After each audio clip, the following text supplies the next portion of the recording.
¿Qué tal? Bienvenidos nuevamente. En las sesiones anteriores platicábamos de la gran importancia que tiene para la administración financiera algunos métodos que se establecen dentro de las finanzas corporativas.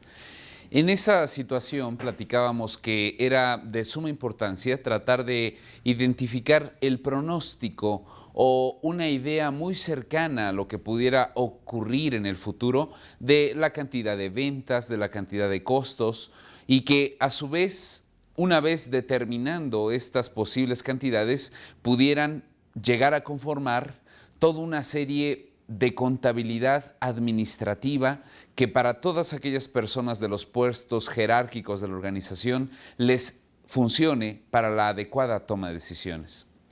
Recuerdo que platicábamos sobre que existen algunos métodos infalibles o muy usuales para los administradores financieros en cuanto a las estimaciones que quisieran llegar a hacer.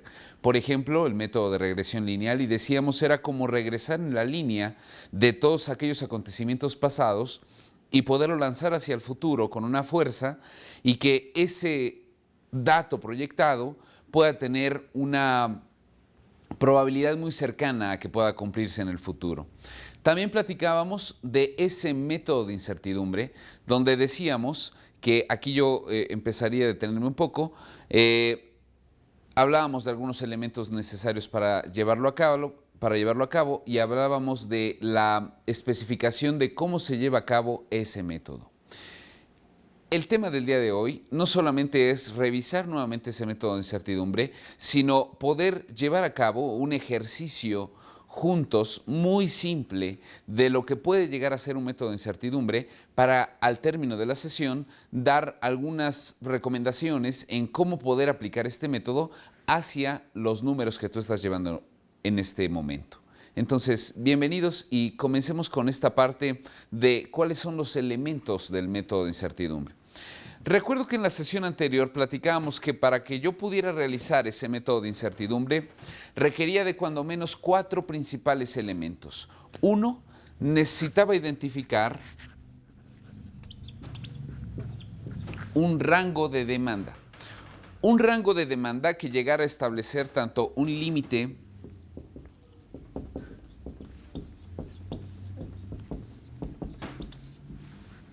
superior, así como también llegar a identificar un límite inferior.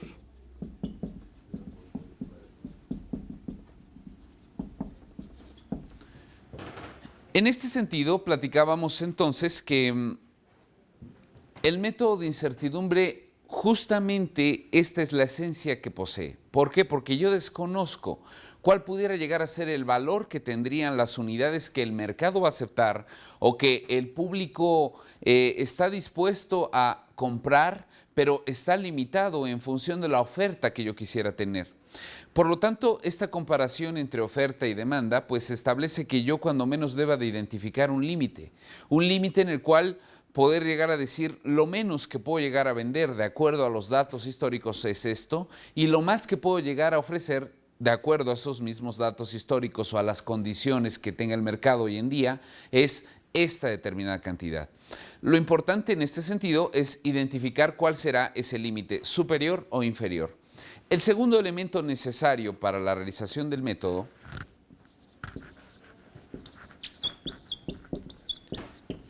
es un establecimiento de costos. Costos en dos tipos de términos.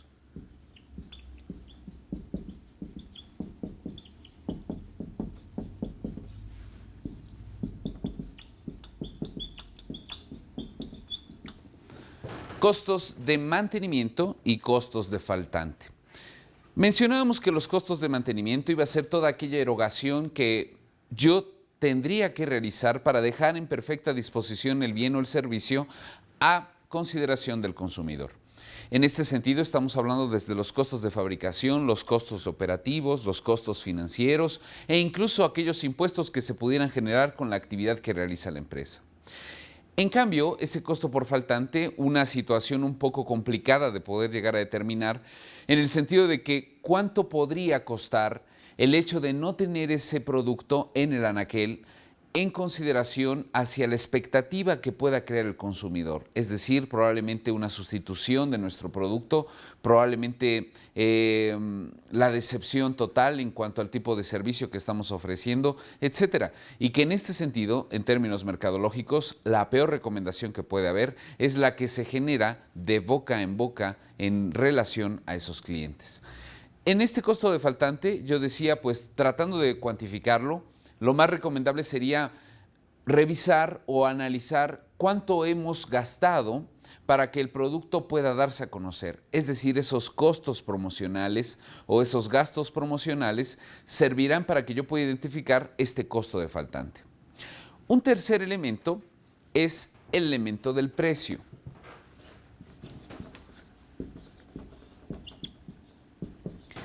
Que mencionábamos que ese precio generalmente todavía no tiene ninguna cantidad que yo haya establecido metodológicamente, sino que lo puedo tomar en consideración a la competencia que existe, o lo puedo tomar de acuerdo a los precios que se han generado en la historia, o esos mismos precios que se han generado en la historia con una determinada cantidad de inflación que tendrán los próximos años, pues ahí estará situado ese precio presupuestado de mi nuevo bien o servicio. Pero requiero de un precio para poder generar el método. Y por último, una probabilidad de ocurrencia.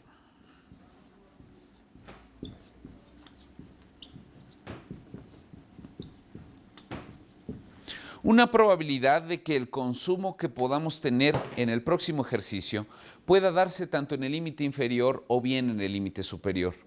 Mencionábamos que lo interesante de esa probabilidad es que yo pudiera llegar a verificar que siempre la probabilidad será un 100%. Dependiendo del número de niveles en el cual yo quisiera dividir la cantidad que voy a consumir, pues tendré esos niveles en los cuales repartiré mi 100%.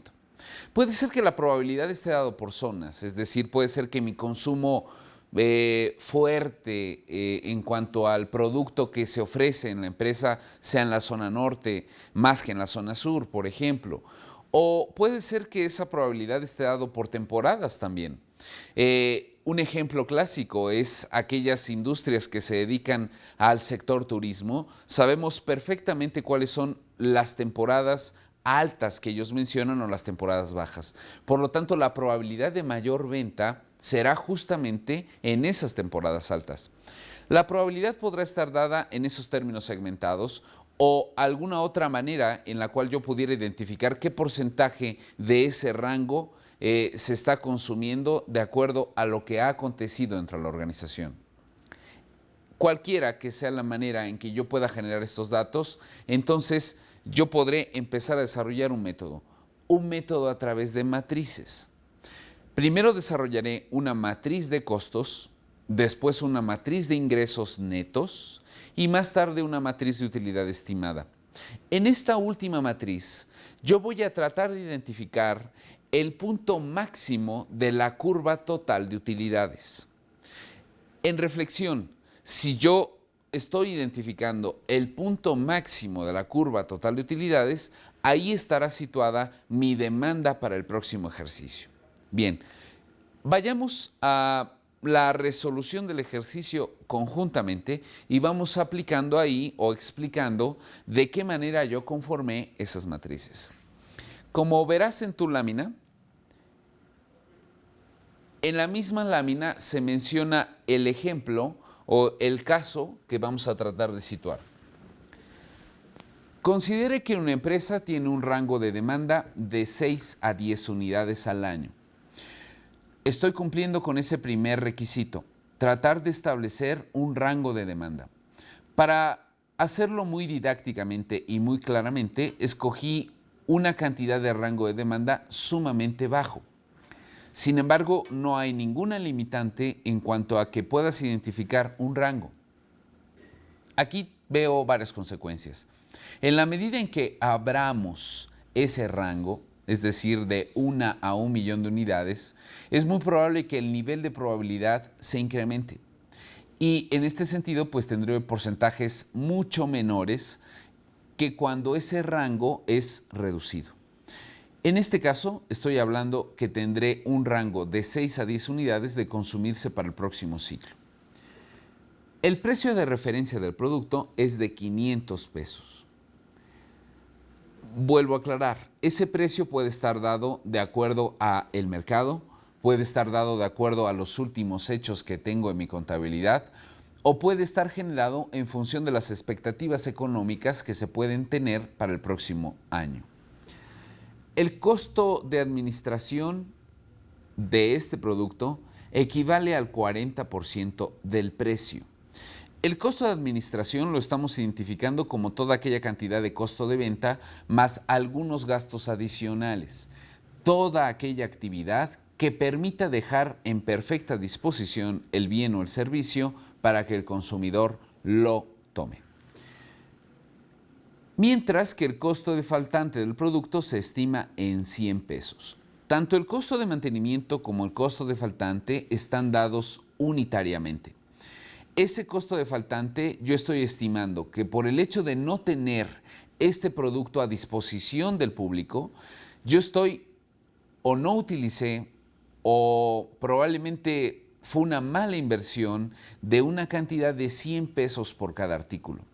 Por cada artículo que el cliente llega a solicitar al punto de venta y no se encuentra, yo estoy generando 100 pesos excesivos de gastos promocionales.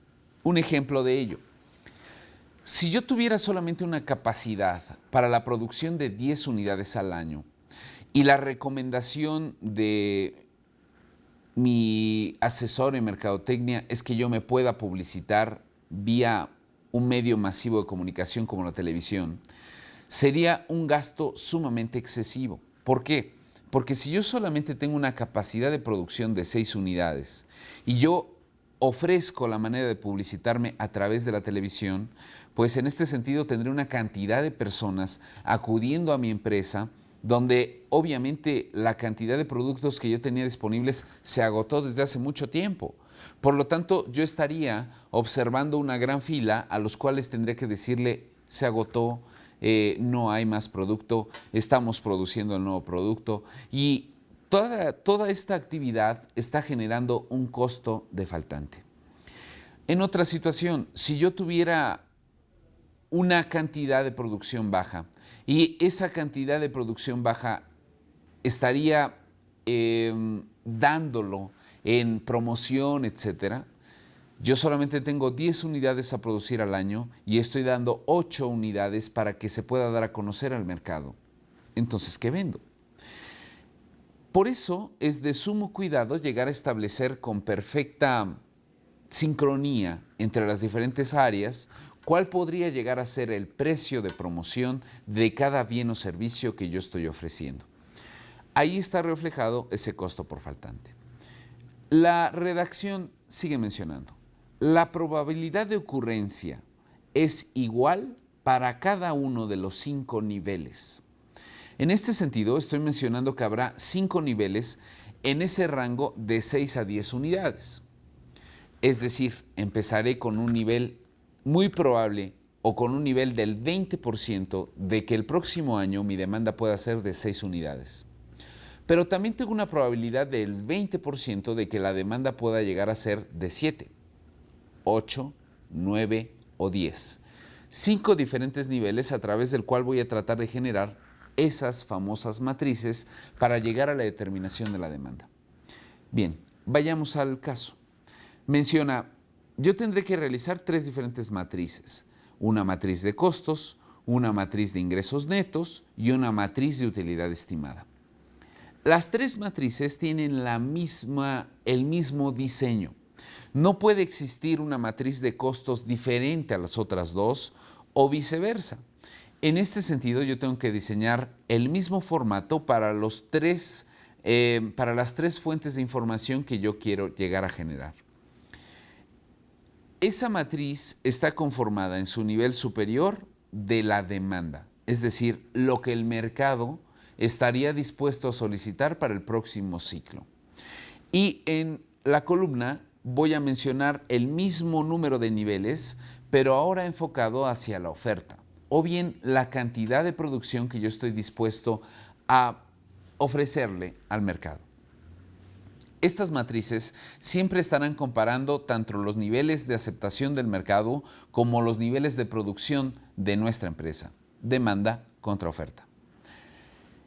Hablamos de matriz de costos, entonces yo tendré que generar ahí primero a cuánto equivale el costo de mantenimiento y cuánto representa el costo de faltante. Si el costo de administración o de mantenimiento es del 40% del precio del artículo, entonces yo sé que el costo por mantener un producto es de 200 pesos por cada uno de ellos. El 40% de 500 pesos me darían 200 pesos de costo de administración. En el caso del costo del faltante, yo sé que por cada unidad estaré generando un costo de 100 pesos. Estos son los únicos costos que involucraré en esta primera matriz de costos. Entonces, señalando un poco, yo tengo una matriz donde tengo una demanda de 6 unidades contra una oferta de 6 unidades. Cuando el mercado me solicita 6 unidades y yo estoy en disposición de ofrecerle las 6 unidades, la pregunta es, ¿cuántos artículos estoy manteniendo de más? O bien, ¿cuántos artículos no tengo para el mercado? En este caso, estoy en un perfecto punto de equilibrio. El mercado me solicita 6, yo estoy en posibilidad de producirle 6 o venderle 6. Por lo tanto, ni me faltan unidades ni me están sobrando unidades. En ese caso, el costo es 0, como lo menciona la matriz. Cuando la demanda es de 7 unidades y la oferta es de 6 unidades, aquí ya vemos una diferencia entre estos dos niveles de oferta y demanda. En el caso de la demanda, el mercado me está solicitando una cantidad mayor de producto y yo no puedo o no estoy en la disposición de poderle ofrecer esa unidad adicional. Por lo tanto, me está faltando. Si me falta una unidad, yo sé que el costo que estoy generando es de 100 pesos, como lo muestra la lámina. Cuando el mercado me pide 8 y la oferta es de 6 unidades, entonces la cantidad que me falta ahora son 2 unidades. Y si cada una de ellas me genera un costo de 100, entonces tendré un costo total de 200 pesos. Cuando la demanda es de 9 y la oferta de 6, ahora me faltan 3 y cada una de ellas cuesta 100 pesos, por lo tanto el costo será de 300. Para el siguiente nivel, la determinación de cómo llegamos a esos 400 pesos de costo fue debido a que en el mercado me están solicitando 10 unidades y yo solamente puedo ofrecer 6. Vayamos al siguiente nivel. Cuando la oferta es de 7 unidades y la demanda es de 6, en este momento estoy dejando un producto excedente en el mercado. Un producto que probablemente al término de mediados de año yo tendré que estarlo ofertando o darlo en costo. Es una cantidad excedida de producción o de inventarios que yo estoy tratando de confrontar con este mercado. El mercado solamente me está solicitando 6 de esas 7 disponibles. Por lo tanto, a mí me está sobrando una. Y el hecho de tener en sobrante una unidad quiere decir que estaré generando un costo de 200 pesos. Siguiendo esa misma fila, cuando la demanda es de 7 unidades y la oferta es de 7 unidades, vuelvo otra vez a ese punto de equilibrio y por lo tanto el costo es 0. Hacia los lugares de la derecha estarás observando que tengo un costo de 100, 200 y 300 pesos a consecuencia de que me están faltando 1, 2 y 3 unidades en los diferentes niveles cada uno y que equivale a 100 pesos. En el siguiente nivel, observamos que cuando la demanda es de 6 unidades y la oferta es de 8, ahora tengo un excedente de 2 unidades en el mercado. Esas 2 unidades en el mercado por 200 pesos cada uno me dará 400 pesos.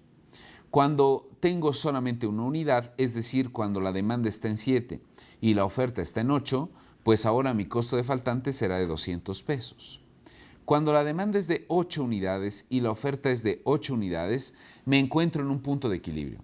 Los costos de mantenimiento y por faltante son 0. Ahora tendré un costo de faltante de 100 y 200 pesos en los niveles siguientes. En el caso de la demanda de 9 unidades, la demanda de 6 unidades y la oferta de 9, tendré un costo de 600, el siguiente de 400, el siguiente de 200. Cuando estoy en 9 de demanda y 9 de oferta, estoy en punto de equilibrio. Y cuando tengo 10 de demanda y 9 de oferta, tengo un costo de faltante de 100 pesos. El último nivel, tengo 6 unidades de demanda y 10 unidades de oferta. Por lo tanto, mi costo será de 800, el siguiente 600, el siguiente 400, el siguiente 200. Si observas la matriz de costos nuevamente, te podrás dar cuenta que es muy serial, que es muy cronológica la manera en la cual yo puedo resolver este caso. Incluso yo diría, el punto básico es la primera fila y la primera columna. Es decir, cuando tengo una demanda de 6 unidades y una oferta de 6 unidades, esa columna que se desprende de ese nivel y esa fila que se desprende de esa misma cantidad siempre se estarán repitiendo en los niveles subsecuentes. Bien, pediría un poco de tiempo y que lo pudiéramos llegar a fortalecer con las actividades de aprendizaje esta primera matriz, para poder regresar a esa determinación de la matriz de ingresos, la cual es muy interesante. Por lo tanto, tomemos un minuto, vayamos a la actividad de aprendizaje y regresemos en un rato más.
Estamos hablando de poder llegar a generar la cantidad que se estima vender o la cantidad que yo voy a producir para el próximo ejercicio.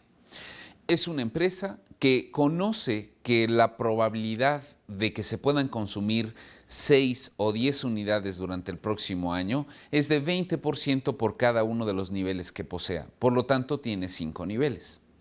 Esta empresa hipotética tiene un precio de venta de su producto de 500 pesos. De ahí mismo se desprende la determinación tanto los costos de administración o de mantenimiento o por excedente de inventarios y así como también los costos por faltante del mismo. En esa situación empezamos a llegar a conformar las diferentes matrices que nos permitirían llegar a determinar esa cantidad deseada de demanda para el próximo ciclo. Platicábamos que en la matriz de costos las únicas dos variables que voy a estar utilizando va a ser el costo de mantenimiento y el costo de faltante. A través de una combinación que yo realice entre la cantidad de demanda y la cantidad de oferta que tendré para el próximo ciclo, empezaré a ir generando la información suficiente para mi matriz de costos. Vayamos a esta siguiente matriz, que es la matriz de ingresos netos. Yo quisiera que nos detuviéramos un poco antes de entrar directamente a la lámina y tratáramos de decir que esa matriz de ingresos netos es como un mini estado de resultados que estaré reflejando en cada uno de los valores que yo tendré en esa lámina. Primero, identificaré la cantidad de ventas máximas que yo obtendré para el próximo ciclo. ¿Y cómo genero las ventas? El precio por las unidades que se consumirán en el próximo ejercicio. Incluso podríamos tomar el primer caso. El primer caso establece que si mi precio del artículo es de 500 pesos y que yo voy a vender 6, entonces mi venta máxima será de 3,000 pesos.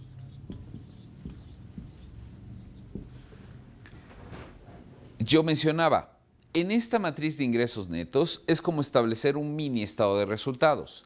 A toda venta tendré que generarle un costo.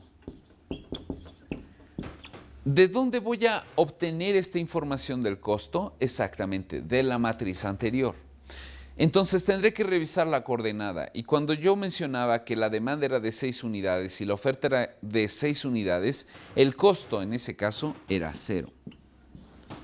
Pero no en todas las láminas o no en todos los iconos donde está nuestro ejercicio el costo será 0. Algunos serán 0 y otros sí tendrán un específico valor, ya sea en términos de costos de mantenimiento o en costos de faltante. Si a las ventas le quito el costo, entonces tendré un ingreso neto.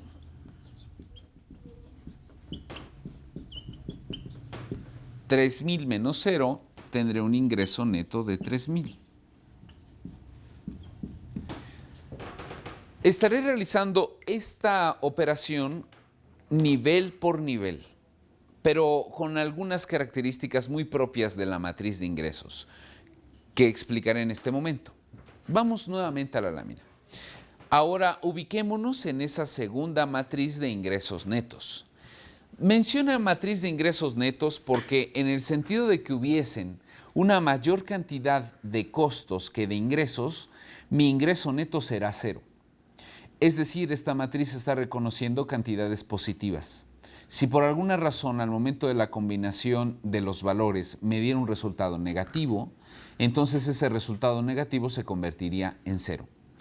Esta matriz funciona con cantidades solamente positivas. Cuando la demanda es de 6 unidades y la oferta es de 6 unidades, entonces yo estoy vendiendo 6 unidades a 500 pesos y tengo 0 costos. Por lo tanto, mi nivel de ventas será de 3,000 pesos. Cuando la demanda es de 7 unidades y la oferta es de 6 unidades, la pregunta clave es, ¿cuántas unidades venderé? ¿Las 7 que me pide el mercado o las únicas 6 que poseo en mi empresa? Las únicas 6 que poseo en la empresa. El mercado podría estarme pidiendo o solicitando millones de unidades del artículo. Sin embargo, si yo solamente tengo una disponible para vender, mis ventas estarán sujetas a esa unidad que yo vendo. En ese sentido, veo que mi utilidad máxima o mi venta máxima sería de 3,000 pesos. Sin embargo, ahora si acudimos a la coordenada en la matriz de costos, veo que tengo un costo de 100 pesos. 3,000 menos 100 me dará un ingreso neto como aparece en la matriz de 2,900 pesos. Cuando la demanda es de 8 unidades y la oferta es de 6, tengo el mismo caso. La mayor cantidad de unidades que puedo llegar a transformar en ventas son 6 y que esas unidades me estarán dando un ingreso total de 3,000 pesos. Pero ahora si yo lo comparo con la matriz de costos, tengo un costo de 200. Por lo tanto, 3,000 menos 200 me dará un ingreso neto de 2,800. En el caso siguiente de 2,700 pesos y en el caso siguiente de 2,600 pesos. Estoy tratando de generar con esta matriz de ingresos la extinción de esa matriz de costos porque la estoy integrando a esta nueva cantidad de información que estoy generando en este momento. Cuando la oferta es de 7 unidades y la demanda es de 6, entonces aquí yo observo nuevamente la pregunta. ¿Cuántas unidades venderé? ¿Las 7 que tengo disponibles en la empresa o solamente las 6 que el mercado me está solicitando? Efectivamente, yo podré tener millones de unidades en el inventario o en mi empresa, pero si solamente tengo un consumidor, mis ventas estarán ligadas a la cantidad de unidades que esté solicitando ese consumidor. Por lo tanto, en ese nivel, mis ventas máximas serán otra vez de 3,000 pesos. Pero ahora si yo comparo con la matriz anterior, veo que el costo es de 200. Por lo tanto, tendré 3,000 menos 200, tendré un ingreso neto de 2,800.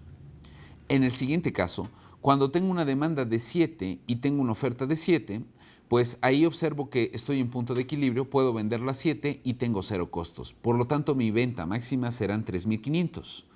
Venta máxima. Esa venta máxima la arrastraré en toda esa fila y para toda esa columna.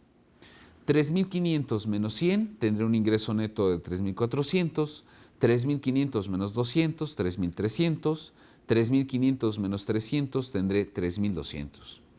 Hacia abajo, 3,500, cuando la demanda es de 6 unidades y la oferta es de 8, pues ahora mi costo es de 400 y tengo un ingreso neto de 2,600. Cuando la demanda es de 7 y la oferta es de 8, tengo un ingreso neto de 3,300. Cuando la demanda es de 8 y la oferta es de 8, estoy en punto de equilibrio y por considerar punto de equilibrio puedo vender todas las unidades con 0 costos. Por lo tanto, tendré un ingreso neto de 4,000. En el siguiente nivel, tengo una demanda de 9 y una oferta de 8. Empiezo a tener ciertos costos, por lo tanto, tendré un ingreso neto de 3,900 y al siguiente de 3,800. Hacia abajo. Cuando la demanda es de 6 unidades y la oferta es de 9, veo que mi ingreso empieza a reducirse por una mayor cantidad de costos de mantenimiento. 2,400, el siguiente nivel 3,100, el siguiente nivel 3,800. Cuando estoy en punto de equilibrio tengo 0 costos, por lo tanto son 4,500. Y para el siguiente nivel tengo 4,400 pesos porque ya empiezan a faltarme algunas unidades dentro de la empresa. En el último nivel tengo 2,200, 2,900, 3,600, 4,300 y cuando llego al punto de equilibrio, la cantidad de venta máxima será justamente esas 5,000 unidades. Haciendo un poco de reflexión sobre esta matriz de ingresos netos. Lo primero es que yo tendré que estar reflejando unidades o cantidades positivas. Estaré comparando las cantidades que el mercado está solicitando, pero también las cantidades que yo estoy dispuesto a cubrir dentro de ese mercado. Si estoy en una constante búsqueda de cuánto es lo que me pide el mercado, pero también cuánto es lo que estoy dispuesto a ofrecer, la cantidad de ventas estará situado en función de lo que yo venderé, ya sea la cantidad mínima que pida el mercado o la cantidad mínima que yo esté dispuesto a producir. Cuando yo tenga esta disyuntiva, ejemplo, 8 de demanda y 6 de oferta, siempre será la cantidad mínima la que me genere la cantidad de ventas máximas que yo tendré para el próximo ejercicio. De esas ventas, empezaré a integrar la otra matriz de costos. Empezaré a integrar tanto los costos de faltante como los costos de mantenimiento en función de esas ventas máximas. Y lo importante de estos ingresos netos es que estoy reflejando el resultado de la comparación de las ventas menos los costos. Bien, ya no existe más la matriz de costos. La única que existe en este momento es la matriz de ingresos netos. Por lo tanto, te pido que tomemos otro minuto, que vayamos a la actividad de aprendizaje y regresemos para la culminación del método a través del cual estaremos identificando esa cantidad de unidades que se demandarán para el próximo ejercicio. En un momento regresamos.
Bien, es importante recordar que existe todo un centro de atención tutorial que permitirá aclarar cualquier duda que hayas tenido a lo largo de la realización de esas actividades de aprendizaje. Yo mencionaría que es una muy buena recomendación tratar de usarlo, ese tipo de servicio, para que podamos llegar a fortalecer conjuntamente cada una de las frases o palabras e incluso conceptos que se han generado en cada uno de los espacios que hemos tenido. Mencionábamos el caso de la determinación de la demanda de una empresa. Ya hemos realizado tanto la matriz de costos, aquella histórica, como la matriz que tengo en este momento, que es la matriz de ingresos netos. ¿Qué voy a hacer con esta matriz de ingresos netos? Y al revisar los elementos, todavía existe un elemento a incorporar al método que es justamente esa probabilidad. Con la ayuda de esos porcentajes de probabilidad, empezaré a generar la tercera matriz denominada matriz de utilidad estimada. Nuevamente hago hincapié a que las tres matrices deberán de ser el mismo formato y que la conformación de la información que yo estoy obteniendo de cada matriz dependerá de cada uno de los datos o valores que yo estoy combinando en cada una de ellas. Vayamos a la tercera matriz, donde menciona la matriz de utilidad estimada. Como observarás, el diseño sigue siendo el mismo, pero ahora con una variante. En cada uno de los niveles ya tengo el porcentaje de probabilidad en los cuales me está estableciendo el área de mercadotecnia, el área de economía o cierta situación en el comportamiento de mi consumidor, cuál será el nivel más favorecido para que yo pueda generar este método. En este caso, los niveles son o tienen una probabilidad igual. Por lo tanto, recordaremos que la probabilidad siempre debe de dar el 100%. Y si tengo 5 niveles en los cuales distribuir esta probabilidad, quiere decir que para cada uno de esos niveles tendré un porcentaje de probabilidad de 20%. Vayamos al primer caso. Yo tengo en la matriz de ingresos netos, tengo un primer nivel de ingresos de 3,000 pesos. Pero en ese nivel de ingresos de 3,000, ahora tengo una cantidad del 20% que probablemente pueda ser constituido como una utilidad. Entonces, 3,000 al 20% me da una utilidad estimada de 600 pesos. Lo voy a hacer por columnas. Nuevamente, si voy a la matriz de ingresos, tengo 2,800 al 20%, son 560 de utilidad estimada. 2,600 pesos de ingreso neto al 20% me dan 520 pesos de utilidad. 2,400 pesos al 20% me están arrojando 480 pesos de utilidad. 2,200 pesos al 20% me están arrojando un ingreso o una utilidad estimada de 440. Lo que estoy haciendo es tomando esos valores de la matriz de ingresos netos y los estoy convirtiendo de acuerdo al porcentaje de ese rango específico que yo estoy tratando de obtener. En el siguiente caso, se repetirá, seguirá siendo ese 20%, pero ahora tengo un ingreso de 2,900 al 20%, me está generando 580 pesos. 3,500 al 20% me está generando 700 pesos de utilidad estimada. 3,300 pesos al 20%, 660 pesos. 3,100 pesos al 20%, 620. 2,900 al 20%, 580. Vayamos al segundo nivel cuando hablamos de 8 unidades de demanda. 2,800 pesos al 20%, 560. 3,400 pesos al 20%, 680. 4,000 al 20%, 800. 3,800 igual a 760. 3,600 igual a 720. En el siguiente nivel, cuando hablamos de 9 unidades de demanda, tengo 2,700 pesos de ingreso neto al 20%, 540. 3,300 pesos al 20%, 660. 3,900 al 20%, 780. 4,500 al 20%, 900. 4,300 al 20%, 860. Y en el último nivel, 2,600 al 20%, 520. 3,200, 640, 3,800, 760, 4,400, 880 y por último 5,000, 1,000 pesos de utilidad estimada. Bien, ya tengo toda esta matriz de utilidad estimada dependiendo los porcentajes de probabilidad que he establecido o que otras áreas me han recomendado que yo establezca en cada uno de los niveles de demanda que yo tengo para el próximo ejercicio. Esas utilidades estimadas, si estábamos mencionando que la probabilidad debe arrojar en suma 100, entonces tendré que sumar toda esa fila para que yo pueda llegar a determinar la utilidad de consumirse cada uno de los diferentes niveles que tengo. Si sumara ese primer nivel, 600, más 580, más 560, más 540 y aumentándole 520 pesos más, tendré un total de 2,800 pesos si yo determinara que mi demanda para el próximo ejercicio fuera de 6 unidades. Si la demanda para el próximo ejercicio se colocara en 7, entonces probablemente mi utilidad estimada sería de 3,240. Si la demanda que yo estimo es de 8, muy probablemente la utilidad sería de 3,520. Si la unidad o la cantidad que yo ofrezco son 9, la cantidad de demanda será de 3,640. Y si la unidad de oferta serían 10, muy probablemente la cantidad de utilidad sería de 3,600. Lo único que estoy generando allí es la sumatoria por filas de cada uno de los niveles de oferta. ¿Esto qué me está arrojando? Me está arrojando que de todos esos totales, el total o la cantidad mayor de toda esa columna, ahí es donde se establecerá la cantidad de demanda que yo tendré para el próximo ejercicio. Si revisamos, tengo 2,800, 3,240, 3,520, 3,640, 3,600. Por lo tanto, la cantidad mayor es esa que viene marcada en negro de 3,640.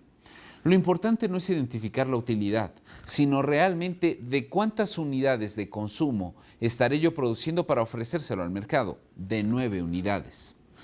9 unidades será la cantidad que yo estoy dispuesto a ofertar y que el mercado podrá demandarme más, pero que yo estoy seguro que con una venta de 9 estaré generando esa utilidad máxima. Vayamos a una reflexión gráfica. Si yo comparo en una gráfica una cantidad de unidades más una determinada cantidad de ingresos, yo obtendría ahí que si yo vendo 6, entonces mis utilidades serían 2,800. Si yo vendo 7, mis utilidades serían 3,240. Si yo vendo 8, mis utilidades serían de 3,520. Si yo vendo 9, mis utilidades serían de 3,640. Y si yo vendo 10, mi utilidad sería de 3,600. El concepto de utilidad marginal está perfectamente aplicado. Cada vez que venda una unidad adicional, la utilidad total aumenta, pero la utilidad marginal empieza a ser negativa. En este sentido, con esta gráfica, si yo uno los puntos,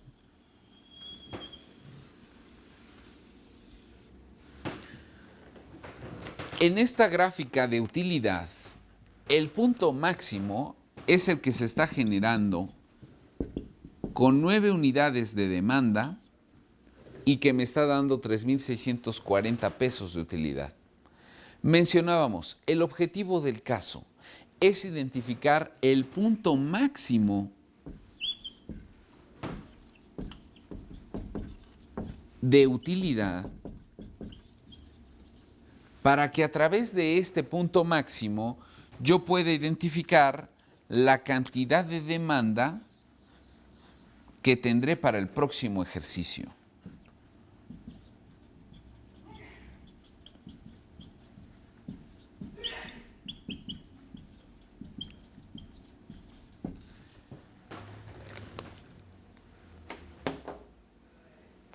El método llega a generar ese punto máximo de la curva total de demanda y que ese punto máximo de la curva de utilidades me esté en reflexión dando la mayor cantidad de unidades disponibles a ofertar o que el mercado pueda llegarme a consumir.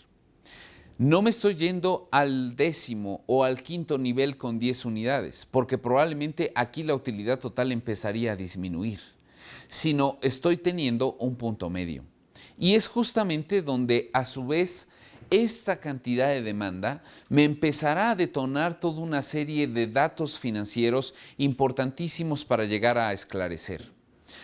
Si yo sé que probablemente venderé 9 unidades para el próximo ejercicio, entonces yo sé que estas 9 unidades se tendrán que producir en mi empresa o bien tendré que adquirirlas de un proveedor para comercializarlas y que estas 9 unidades requerirán de ciertas materias primas. Es decir, si yo ya especifiqué cuál es la cantidad de unidades que se producirán y se venderán para el próximo ejercicio, si estoy pronosticando una cierta cantidad, entonces de inmediato ya sé cuál será la solicitud de materias primas que tendré también para el próximo ejercicio. Y no solamente ahí, sino que en función de esa determinación de unidades a producir para el próximo ejercicio, también tendré perfectamente claro cuál es la cantidad de mano de obra que realizaré para ejercer ese producto. Es decir, yo podré comenzar a pensar en ciertos incrementos a la nómina en cuanto a nuevas contrataciones y pedirle a las áreas de recursos humanos que comiencen un reclutamiento y una selección para el próximo ejercicio, porque muy probablemente la cantidad de demanda que yo tendré para el próximo ejercicio obligue a la necesidad de que aparezca una mayor cantidad de personas en la línea de producción o de personas que se encarguen de la administración de esta empresa. También es cierto que si pues yo veo un consumo muy importante de energéticos y que en este sentido, si lo comparamos con los años que han transcurrido, vemos que el energético ha tenido una tendencia creciente en cuanto a su costo. Si yo empiezo a observar que requeriré de cierta cantidad de energéticos para llegar a esa cuota de producción, empezaré a observar que el precio proyectado probablemente tenga que empezarse a modificar. ¿Por qué? Porque estoy subordinado a las condiciones del mercado de los energéticos, por ejemplo. Y en este sentido, si yo sé que 9 unidades a estos niveles de precio me empezarán a generar una mayor cantidad de uso de energéticos, por lo tanto, empezaré a visualizar cuál es la cantidad máxima de costo que yo estoy dispuesto a aceptar en ese rubro de energéticos, lubricantes, gasolinas, etc. Pero no solamente ahí, también me empezará a observar una necesidad de que yo pueda empezar a conseguir recursos para poder abastecer al mercado en esas 9 unidades.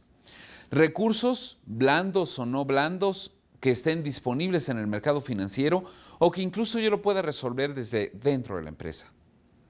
¿Cómo puedo resolverlo? A través de ciertos o nuevos esquemas de crédito que yo pueda conseguir con mis proveedores para poderle dar esa fortaleza a la producción y que pueda contar con esas materias primas. Pero al final, yo sé que esos préstamos a través de proveedores o a través de préstamos bancarios estarán generando ciertos gastos adicionales en tasa de interés. Por lo tanto, el otro rubro que estoy considerando son mis gastos financieros. Qué bueno que venda 9 unidades porque tendré un margen de utilidad muy importante. Pero en función de ese margen de utilidad, también sé que habrá que contribuir obligatoriamente en materia de impuestos hacia los lugares donde yo estoy situando esta actividad. Por lo tanto, quiere decir que ya empezaré a darle las armas suficientes a los estrategas fiscales para que empiecen a generar la manera más adecuada de poder cumplir con mis obligaciones tributarias y que los pagos sean los justos, ni más ni menos. En este sentido veo que solamente con el conocimiento o el pronóstico de una idea muy cercana a lo que pudiera ocurrir en la realidad, yo puedo empezar a controlar toda una serie de factores que se están generando dentro de la organización. Y eso es lo básico. Si bien es cierto, tendremos muchos elementos externos que estarán impactando las condiciones financieras de la empresa hoy en día. Pero lo más importante es llegar a reconocer cuánto estoy dispuesto a tomar de ese gran pastel o cuánto estoy dispuesto a no arriesgar de esta organización en las condiciones en las que el mercado se presenta hoy en día. Quiere decir que el uso o la importancia que puede tener un presupuesto, un pronóstico, una idea de hacia dónde acercarnos a la determinación de una cantidad que se consumirá para el próximo ejercicio es elemental para que yo pueda empezar a impactar en una cantidad o en una serie de variables adicionales que en términos financieros son de valiosa cuantía. Por lo tanto, repasando un poco este caso, yo menciono que sea a través de la regresión lineal, sea a través de la incertidumbre de inventarios, sea a través del uso de polinomios, sea a través del uso de modelos económicos, donde yo puedo empezar a generar en dónde se va a situar ese pronóstico para el próximo ejercicio. Cualquiera de los métodos que yo utilice es válido.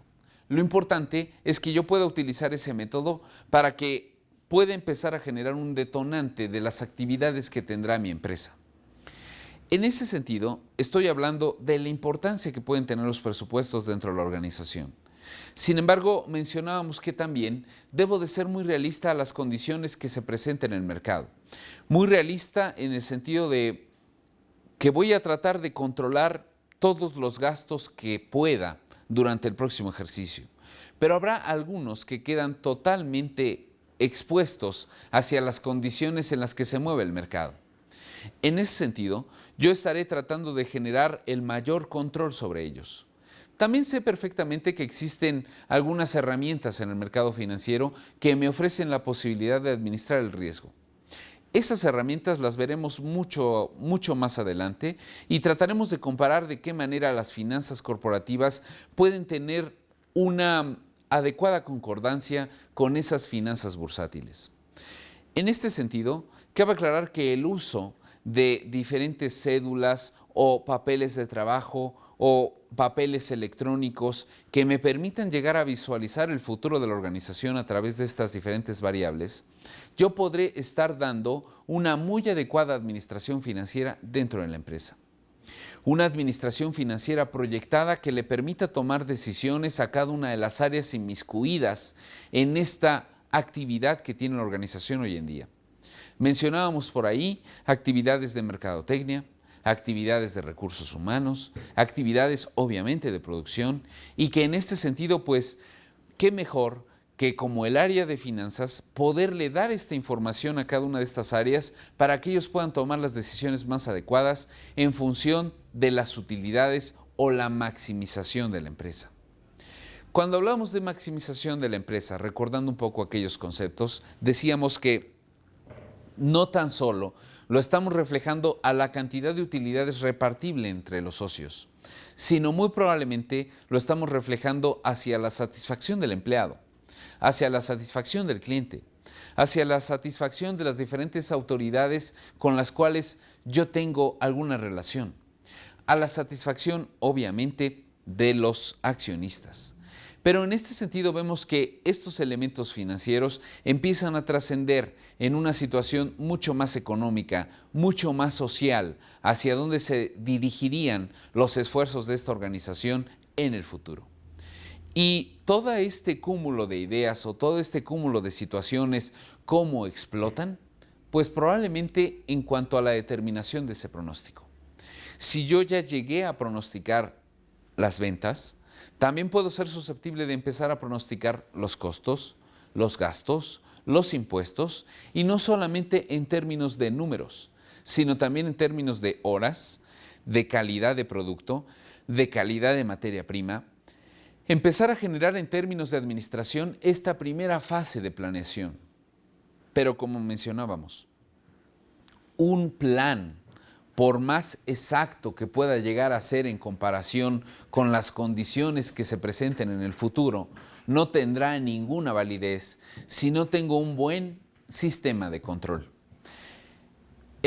La planeación será el arranque de todas estas actividades. Sin embargo, de nada servirán si yo no tengo un adecuado sistema que empiece a cuantificar o a comparar esas relaciones proyectadas con lo que está sucediendo en el día físico. Estas desviaciones naturales que puedan existir entre lo proyectado y lo real deberán de ser el sustento más importante de retroalimentación que la empresa pueda tener.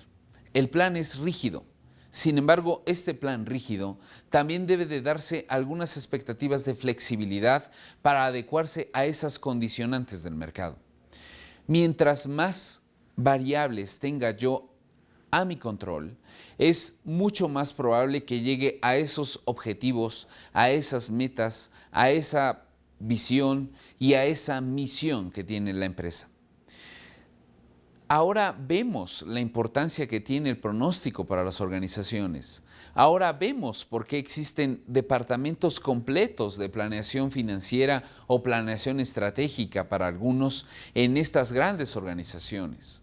Pero no se requiere ser de ese tamaño de organización para ver la importancia que tiene la planeación en términos estratégicos o en términos a largo plazo dentro de la empresa. Los pronósticos llegan a conformar esa parte de la planeación estratégica.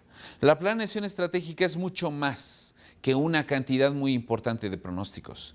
Sin embargo, si bien es cierto, los pronósticos pueden ser el detonante que puede empezar a generar toda esta serie de actividades que tiene la organización.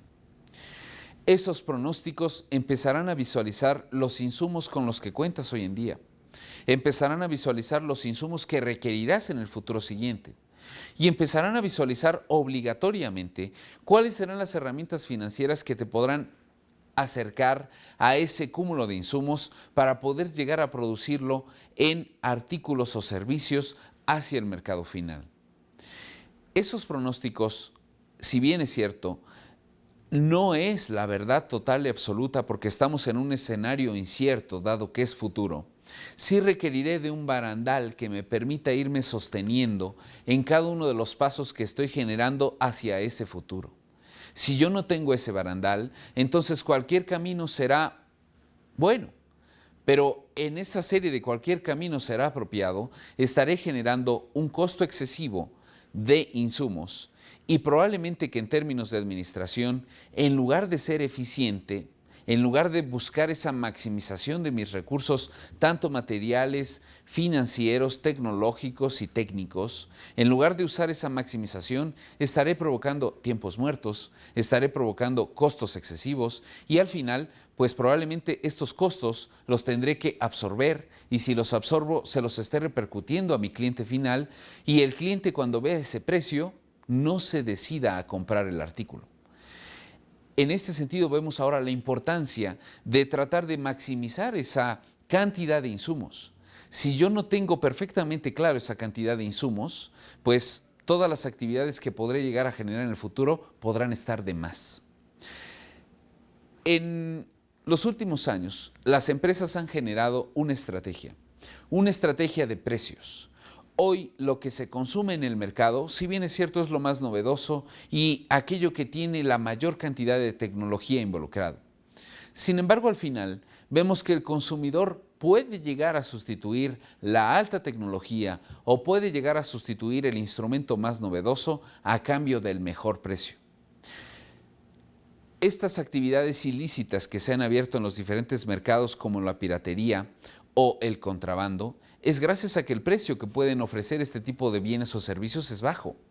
Por lo tanto, quiere decir que si yo no tengo una adecuada actividad de pronostiqueo o de pronóstico hacia el futuro, pues no estaré generando ese precio bajo. El precio bajo no significa que tenga una mala calidad. Es un mito que en módulos anteriores de esta maestría hemos tratado de eliminar. La calidad no tiene nada que ver con el costo o con el precio.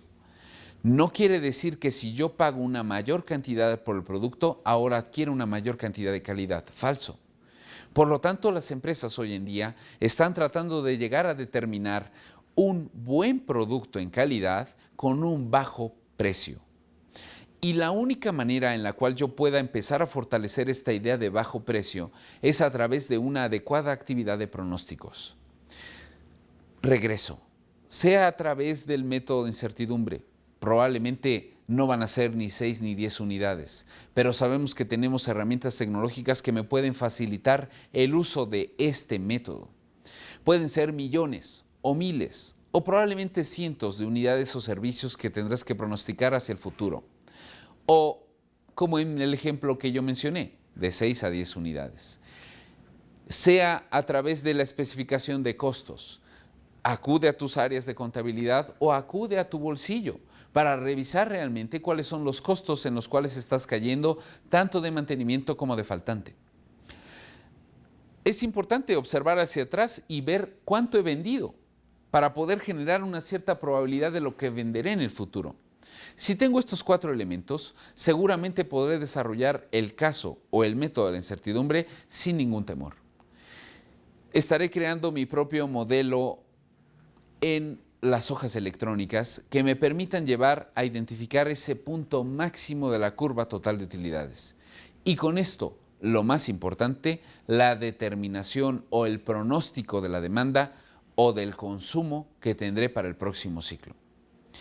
Bien, en este sentido, estamos observando la gran importancia que tienen los pronósticos. En la siguiente sesión hablaremos de una de las variables elementales en términos de la administración financiera corporativa, la especificación del precio. Por lo tanto, te espero en un momento más en esa próxima sesión y te recuerdo el gran cúmulo de servicios que tienes a tu disposición con ese gran equipo de tutores que estarán fortaleciendo tus ideas y tus conceptos a manera de esclarecer todas estas dudas que se han generado hasta este momento. Como siempre, muchas gracias y nos vemos pronto.